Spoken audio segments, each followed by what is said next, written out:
ಭಕ್ತಿಲಿ ಶಕ್ತಿ ಕಂಡನೋ ಹನುಮ ರಾಮನ್ನೇ ಗೆದ್ದು ಬಿಟ್ಟನೋ. ಭಕ್ತರನ್ನು ನಿತ್ಯ ಕಾಯುವ ಮಾರುತಿ ಪ್ರೀತಿಯಿಂದ ಬಂದು ಹರಸುವ. ಇದು ರಾಮ ಮಂತ್ರ ಸಾರ, ಹನುಮಂತನ ಶಕ್ತಿ ಅಪಾರ.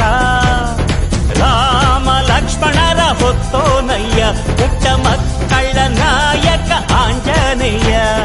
ಹನುಮಂತಪ್ಪ ಕಪಿರಾಯಪ್ಪ ಎಲ್ಲ ನಿಂದೇನಪ್ಪ, ಕಣ್ತೆರೆದು ದಯೆ ತೋರಿ ಎಲ್ರೂ ಕಾಪಾಡಪ್ಪ.